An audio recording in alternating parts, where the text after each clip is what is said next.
Halo listener, kembali lagi dengan podcast Progresif by Hima AKF UNM episode ketiga, yaitu ngobrol santai seputar beasiswa unggulan. Jadi teman-teman, bagaimana kabarnya? Semoga tetap diberikan kesehatan dan tetap mematuhi protokol kesehatan tentunya. Nah, kali ini saya tidak sendiri. Sekarang saya bersama Ketua Forum Awardee Beasiswa Unggulan. Nah, Kak Andi Baso Husaini SPD MPD Kak ya? Betul, Ya. Kakak. Kak, ini dipanggil apa Kak? Nama panggilan keseharian? Panggil Baso, boleh. Kak Baso sekarang itu kesibukannya apa ya? Nah, sekarang karena tanggung jawab kemarin, yang pertama tanggung jawab sebagai Ketua Forum masih sementara kita jalani, dan yang kedua kemarin baru selesai program magisternya ya. Nah, sementara ya mencoba peruntukan dan di dunia akademisi, dan insya Allah semoga bisa lagi kembali melanjutkan studi pada jenjang doktoral. Jadi teman-teman di sini mungkin banyak yang sudah bertanya-tanya kan nih tentang apa itu beasiswa unggulan. Jadi beasiswa unggulan, pertama-tama saya mengucapkan terima kasih ya kepada Kakak Yuspita yang telah mengundang saya untuk kemudian berbincang di hari ini, di siang hari ini, untuk kemudian mengikuti podcast progresif yang dilaksanakan oleh teman-teman FE UNM ya teman-teman sekalian. Nah, beasiswa unggulan hari ini mungkin sudah tidak awam lagi untuk kita semua, karena beasiswa unggulan ini sudah ada sejak tahun 2006 kakak ya. Nah, tahun 2021 ini beasiswa unggulan kembali dibuka. Beasiswa unggulan ini perlu diketahui bahwa ini adalah program dari pemerintah ya, yang dikelola oleh Kementerian Pendidikan dan Kebudayaan, dan kemudian diturunkan kembali sebagai pelaksana itu pusat pada bagian Pusat Pelayanan Pembiayaan Pendidikan atau Puslapdi.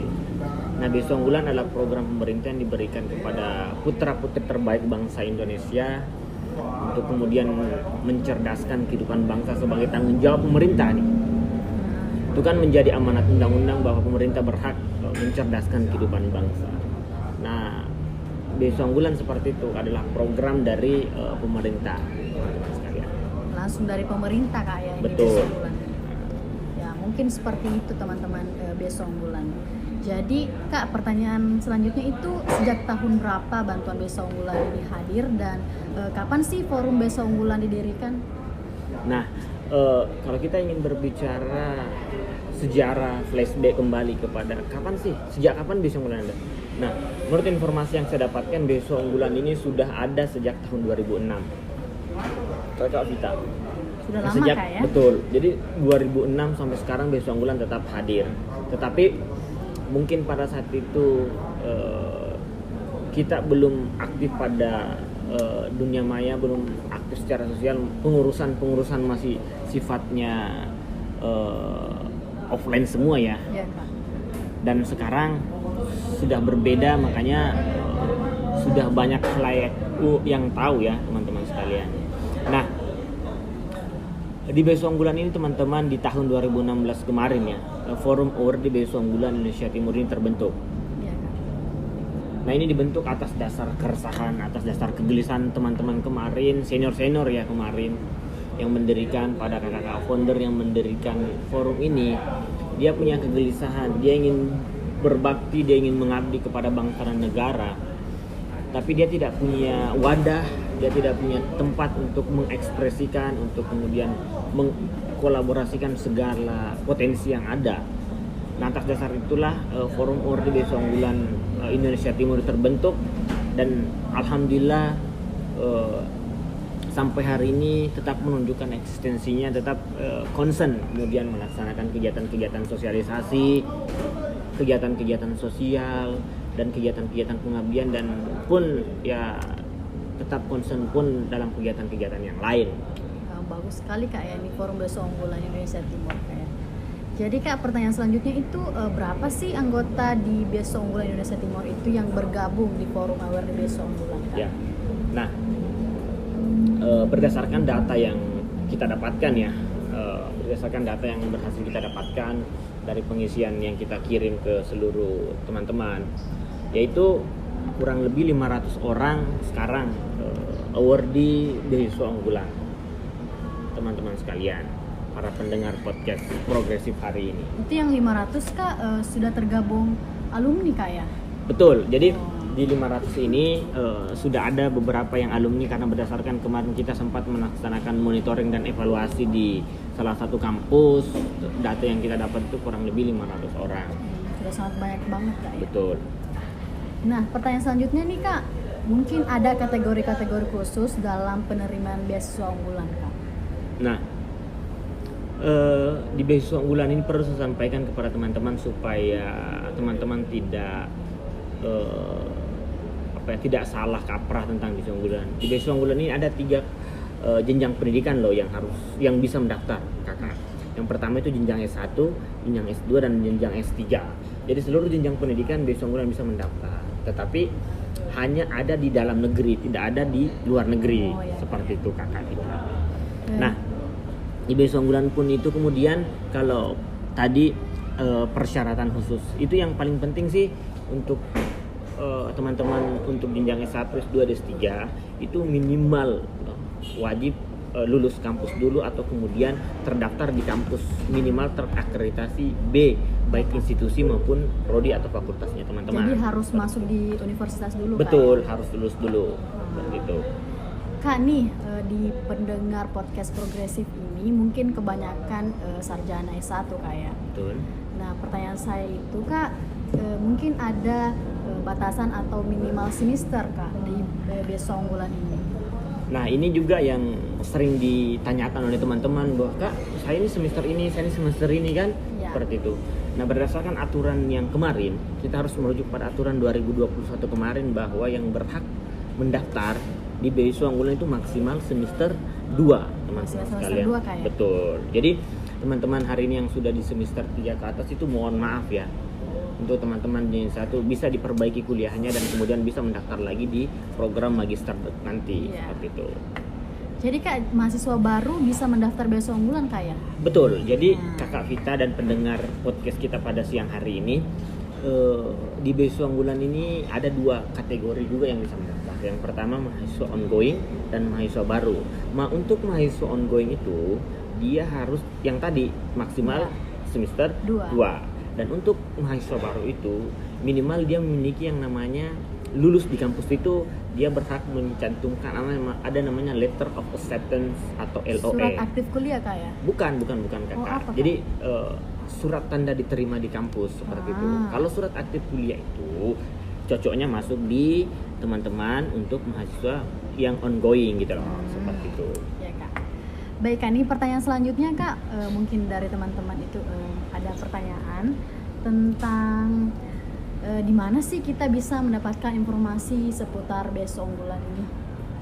Nah, di beasiswa unggulan ini sebenarnya sudah ada di seluruh media-media online, sudah ada di laman-laman online resmi, dan beasiswa unggulan itu punya situs resmi Kakak Vita. Jadi situs resminya itu adalah beasiswa unggulan kemdikbud.go.id. Jadi bisa langsung dicek di sana. Sudah lengkap Kak ya? Betul, sudah lengkap. Jadi informasi seputar beasiswa unggulan ada di sana. Tetapi ketika teman-teman masih belum paham ya, ingin memperdalam tentang beasiswa unggulan, teman-teman bisa kemudian menghubungi kami ya, menghubungi teman-teman di forum order beasiswa unggulan lewat Instagramnya kami yaitu @bu_indotim. Seperti itu. Kita kemudian akan memberikan informasi, menjawab segala bentuk pertanyaan yang diberikan oleh teman-teman pemirsa podcast kita pada siang hari ini, teman-teman. Ya mungkin itu ya teman-teman. Jadi jika ada pertanyaan jadi bisa menghubungi lewat Instagram BU Indotim Kak ya. Betul. Nah Kak, pertanyaan lagi tentang seputar beasiswa unggulan itu, universitas apa saja yang bisa dikategorikan dalam beasiswa unggulan ini? Apakah harus negeri? Apakah tidak bisa swasta Kak di beasiswa unggulan ini? Ini yang harus disampaikan kepada semua ya, bahwa yang berhak mendaftar beasiswa unggulan itu adalah bukan hanya pada universitas negeri saja Kakak Vita, tetapi bisa juga teman-teman di universitas ataupun institusi swasta. Intinya baik negeri maupun swasta, dia itu terakreditasi A dan B baik institusi maupun prodi, baik itu negeri maupun swasta, kakak. Ya. Seperti itu. Minimal B Kak ya. Betul, minimal B. Jadi teman-teman di sini mungkin ada yang merasa putus asa. Jadi jangan teman-teman ya, karena di sini di Beso Unggulan bisa swasta kayak, tapi minimal akreditasi B. Betul. Nah, mungkin itu pertanyaan selanjutnya nih Kak, tentang apakah jika nilai IPK penerima Beso Unggulan ini mengalami penurunan akan mempengaruhi tentang berapa nominal yang diterima Pak? Nah, berdasarkan kontrak ya, karena kan setiap teman-teman beasiswa unggulan yang dinyatakan lolos akan menandatangani yang namanya tanda tangan kontrak. Ya, Kak. Nah, ini akan diatur nanti di situ, Kakak Vita. Nah, berdasarkan pengalaman dan teman-teman yang kemarin yang lolos, misalnya IPK beasiswa unggulan itu kan kemarin di S1 itu 2,75 nih. Iya Kak. Nah, tetapi kan hari ini tahun 2021 naik menjadi 3,25 gitu loh. Nah, berdasarkan aturan yang kemarin kita pakai bahwa ketika IPK itu kurang daripada standar yang telah ditentukan, itu beasiswanya akan dipotong 5%. Itu 5% kan? Betul. Itu sesuai dengan tanda tangan kontrak kemarin yang kemudian saya tanda tangani ya, itu akan dipotong 5%. Tetapi aturan terbaru ini kita masih tunggu tahun 2021 ini, seperti itu Kakak kita. Tetapi kita tidak mesti menjadikan itu beban, gitu Kakak. Itu harus dijadikan satu motivasi, satu pemantik untuk kemudian kita tetap aktif dalam dunia akademik ya. Karena bagi saya orang yang sudah dapat beasiswa unggulan itu harus belajar ekstra gitu loh. Dalam artian kamu ini sudah dikasih uang oleh negara gitu loh. Kamu harus betul-betul memanfaatkan ini, bahwa kamu harus perlihatkan bahwa kamu ini adalah orang-orang unggul. Seperti itu kakak kita. Jadi sebenarnya kayak motivasi kayak ini beasiswanya. Betul. Jadi Kak, pertanyaan selanjutnya itu berapa tahap yang harus dilalui dalam seleksi penerimaan beasiswa unggulan? Ya, jadi untuk para teman-teman pendaftar beasiswa unggulan, di beasiswa unggulan itu hanya ada 2 tahap ya, yang harus kita ikuti proses seleksinya kan, ada 2 tahap. Yang pertama itu seleksi administrasi. Kalau kita sudah lolos seleksi administrasi, kita akan masuk ke seleksi wawancara, seperti itu. Jadi di beasiswa unggulan kalau ada 2 tahap seleksi. Selanjutnya itu kalau kita dinyatakan lulus pada seleksi wawancara, kita akan melakukan yang namanya tanda tangan kontrak, seperti itu. Jadi tanda tangan kontraknya ini Kak offline atau online? Nah, berdasarkan pengalaman sejak tahun 2020 kemarin, kakak kita ya, karena pandemi ini kemudian merubah seluruh proses yang kemarin sifatnya kita bisa bertatap muka secara langsung, bertemu secara langsung, tapi pandemi ini karena kita saling menjaga diri, menjaga orang lain, menjaga protokol kesehatan itu, nah proses seleksinya itu semua online, bahkan tanda tangannya pun tanda tangan online, seperti itu. Full online Kak ya? Betul kakak kita, full online. Jadi pendaftaran atau seluruh penyeleksian dalam penerimaan beasiswa unggulan ini dilakukan secara online Kak ya? Betul. Untuk mematuhi protokol kesehatan itu tentunya. Jadi arahan pemerintah untuk melakukan secara online. Betul. Seperti itu. Jadi pertanyaan selanjutnya ini Kak, tentang bagaimana sih cara mengatur keuangan atau beasiswa ini jika diterima dan dipergunakan semestinya Kak? Ya, betul. Nah, ini yang terkadang menjadi apa ya, bukan masalah sih, tapi salah satu kendala kita ketika kita tidak memanage, mengatur keuangan kita dengan baik ya. Kita. Karena bayangin nih, kita langsung dapat beasiswa atau kucuran dana dari pemerintah atau pengelola beasiswa unggulan ini langsung ya 18 juta, 20 juta, 30 juta, bahkan sampai 40 juta, 50 juta. Ya? Betul. Nah, ini kita dibutuhkan kemudian beberapa strategi untuk mengatur keuangan. Financial planning Kak ya? Betul, financial planning. Jadi kita harus punya catatan keuangan, seperti itu Kakak Vita. Jadi teman-teman yang mendapatkan beasiswa unggulan ini harus mempergunakan semestinya kayak yang uang yang telah diberikan. Nah di beasiswa unggulan ini kan Kak punya kayak kategori pendanaan ya Kak, sudah betul. Jadi itu mungkin teman-teman kita harus mencatat setiap pengeluaran. Betul. Atau jadi pengeluaran di beasiswa unggulan ini bisa terarah kayak sesuai dengan kegunaannya. Betul. Nah, proses pemberian di beasiswa unggulan kan ada 3 tahap nih kakak. Iya kak. Yang pertama itu yang ditanggung adalah biaya SPP atau UKT-nya kita. Nah, Iya. Yang kedua biaya bukunya kita. Nah, yang selanjutnya biaya hidup kita. Jadi sudah komplit kak ya. Komplit, betul kakak Vita. Jadi memang saya secara pribadi sangat bersyukur karena bisa kuliah dan dibiayai oleh pemerintah seperti itu. Karena 3 hal ini yang paling urgensi, yang paling penting sebagai mahasiswa untuk menjalani proses perkuliahannya seperti itu. Jadi kak, apa sih harapan pemerintah dalam memberikan program beasiswa unggulan ini? Nah, kalau kita berbicara tentang harapan pemerintah, jelas bahwa pemerintah berharap seluruh penerima-penerima beasiswa unggulan ini bisa berkontribusi kepada bangsa, bisa memberikan dampak yang positif kepada bangsa, bisa memberikan solusi yang terbaik kepada bangsa sebenarnya untuk kemudian memajukan bangsa Indonesia. Karena di pundak kita lah hari ini, di pundak para pemuda hari ini, penerima mahasiswa hari ini itu kemudian bangsa ini ke depan seperti apa seperti itu. Jadi penerima beasiswa unggulan itu harus betul-betul mematangkan dirinya, mempersiapkan dirinya untuk kemudian melanjutkan cita-cita perjuangan bangsa seperti itu. Ya. Jadi itu mungkin kayak harapan pemerintah dalam program beasiswa unggulan ini. Betul. Jadi kak mungkin dari kakak nih ada sepatah kata atau ada pesan dari untuk mahasiswa tentunya bisa fokus ke akademik. Nah betul. Bagi saya sih mahasiswa itu tidak mesti harus berbicara persoalan akademik ya. Ya. Memang itu menjadi kewajiban ya, karena memang tujuan kita ke Makassar itu untuk untuk kuliah. Tetapi kita juga tidak mesti harus kuliah saja. Kita harus yang namanya ikut dalam kegiatan-kegiatan yang namanya ekstrakurikuler.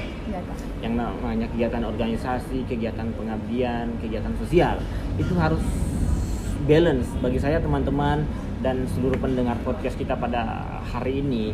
Itu jangan hanya kampung, kos, kampus gitu loh. Ya. Pulang pergi kayak. Betul, pulang pergi gitu. Tetapi mahasiswa hari ini dibutuhkan yang namanya jiwa kepekaan sosial untuk kemudian ikut terlibat dalam pembangunan bangsa ini seperti itu. Misalnya aktif kegiatan organisasi, aktif kegiatan-kegiatan literasi, aktif kegiatan-kegiatan pengabdian. Jadi banyak hal sebenarnya, tetapi yang menjadi pokok utama kita adalah Ke akademik. Karena ada 2 hal itu yang kemudian bagi saya kita tidak dapatkan di akademik, tetapi kita bisa didapatkan di organisasi. Tetapi organisasi ketika tidak bagus juga, akademiknya tidak bisa juga. Jadi ini harus seimbang kan antara akademik dan balance, sosial. seperti itu kakak kita. Mungkin itu saja podcast kita pada hari ini. Jadi itu tadi ya teman-teman, jika ada pertanyaan seputar beasiswa unggulan bisa menghubungi di Instagram BU Indotim Kak ya. Betul kakak. Jadi teman-teman di sana open minded tentang beasiswa unggulan, bisa memberikan jawaban tentang pertanyaan dari teman-teman di sana. Jadi mungkin itu saja podcast kita pada hari ini. Sampai jumpa di podcast selanjutnya. Wassalamualaikum warahmatullahi wabarakatuh.